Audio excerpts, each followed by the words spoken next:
السلام علیکم dear students, امید کرتا ہوں آپ سب خیر و عافیت سے ہوں گے۔ جیسا کہ آپ سب کے علم میں ہے کہ آپ لوگوں کا ایم ڈی کیٹ ٹیسٹ 13 نومبر 2022 کو ہونے جا رہا ہے، لیکن طلبہ جو تھے کشمکش کا شکار تھے اور بہت سے کوسچنز ان کے ذہنوں میں تھے، جس کو فائنلی آج میں ایڈریس کروں گا۔ بلکہ میں نے نہیں ایڈریس کیا، کل 3 نومبر کو ایک نجی چینل کے اوپر نشاط صاحب نے اپنا انٹرویو جو ہے وہ دیا ہے، اور وہ انٹرویو نشر کر دیا گیا ہے۔ آپ لوگ ڈیفرنٹ چینلز کے اوپر، ڈیفرنٹ فیس بک پیجز کے اوپر اس انٹرویو کو دیکھ سکتے ہیں، اور اس کے اندر بہت سے سوالات کیے جو اینکر تھے انہوں نے، اور تمام تر سوالات کے جو تھے جوابات دیے نشاط صاحب نے، آپ لوگوں کے ڈیلے ایم ڈی کیٹ سے متعلق، آپ لوگوں کے سلیبس سے متعلق، اور سب سے بڑی بات جو ملک کے اندر سیاسی صورتحال ہے اس کو بھی انہوں نے ڈسکس کیا، اور تمام تر پیرامیٹرز انہوں نے سارے رکھے آپ لوگوں کے سامنے، آپ لوگوں کو سینیریوز بتائے۔ تو پہلی ہم بات کرتے ہیں ملک کی جو سیاسی صورتحال ہے اس وقت سب کے سامنے ہے، اور عمران خان صاحب جو ہے ایک لانگ مارچ لے کے نکلے ہوئے ہیں اسلام آباد کی طرف، اور کل ایک بہت ہی ایسا واقعہ پیش آیا جس کو نہیں ہونا چاہیے تھا، اور اس کی جتنی مذمت کی جائے اتنا کم ہے۔ خیر، انہوں نے کہا کہ اگر 13 نومبر تک آپ لوگوں کا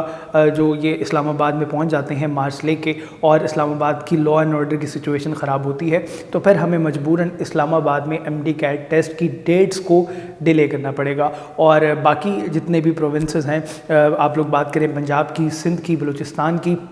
وہاں پہ اگر لا اینڈ آرڈر صحیح رہتا ہے اور سیاسی صورتحال بہتر رہتی ہے تو وہاں پہ آپ لوگوں کا ایم ڈی کیٹ ٹیسٹ 13 کو ہی کنڈکٹ کروایا جائے گا، اور اس کے ساتھ ساتھ اسلام آباد کی اگر سچویشن صحیح نہیں رہتی وہاں پہ آپ لوگوں کا ایم ڈی کیٹ ہو سکتا ہے تاخیر کا شکار ہو۔ دوسری بات انہوں نے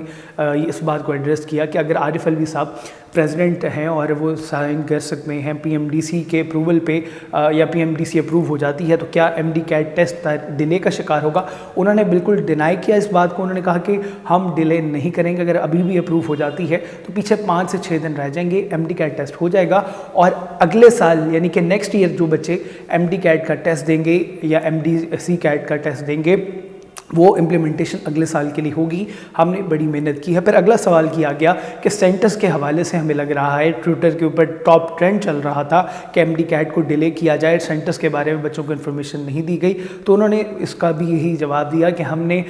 طلبہ کو تقریباً 12-13 دن پہلے ہی ان کے سینٹر چینج کرنے کی آپشن دے دی تھی، اور جنہوں نے نہیں کیا یہ ان کی اپنی کوتاہی ہے، اور ان کو اب جو ہے وہاں پہ ہی اپنے انہی سینٹرز میں پیپر دینا ہوگا جو انہوں نے پہلے سلیکٹ کیے ہیں۔ پھر اس کے ساتھ ایک اور بات انہوں نے کہی کہ سلیبس جو ہے، جو ہم نے گائیڈ لائنز دی تھیں جولائی کے اندر، اسی میں سے پیپر آنا ہے۔ ہاں، آپ نے اپنے پروونس کی بک سے تیاری کرنی ہے، وہ تو آپ نے پہلے بھی کرنی تھی۔ تو یہ تمام تر چیزیں جو ہیں انہوں نے ایڈریس کی ہیں، اور میں امید کرتا ہوں آپ لوگوں کو بھی آپ لوگوں کے تمام تر سوالات کے جوابات مل گئے ہوں گے۔ 13 نومبر جو ہے تقریباً اب آپ لوگوں کے پاس 9 دن رہ گئے ہیں، اور 9 دن میں آپ لوگ تیاری کر کے امپروو کر سکتے ہیں، اور آپ لوگوں کا اوورآل جو میرٹ فارمولا ہے اس میں بھی انہوں نے ایک اور امپورٹنٹ بات کی کہ آپ لوگوں کا جو ایف ایس سی کا پری میڈیکل کا جو آپ لوگوں کی کیلکولیشن ہونی ہے وہ آپ لوگوں کے اوورآل سبجیکٹس کی ہونی ہے، یعنی کہ اردو، کیمسٹری، فزکس، بایولوجی، جتنے بھی آپ لوگوں کے سبجیکٹس ہیں ان کی اوورآل ویٹیج ہوگی، صرف الیکٹو سبجیکٹس کی نہیں ہوگی۔ تو یہ میں نے تمام تر جو آپ لوگوں کی کوئریز تھیں نشاط صاحب کی زبانی آپ لوگوں کو بتائی ہیں، اور میں امید کرتا ہوں یہ اپڈیٹ آپ سب کے لیے مفید ثابت ہوئی ہوگی۔ ویڈیو پسند آئے تو چینل کو سبسکرائب کریں اور بیل آئیکن کو ضرور دبائیں تاکہ تمام تر تعلیم سے متعلق اہم ترین خبریں آپ لوگوں تک بر وقت پہنچ سکیں۔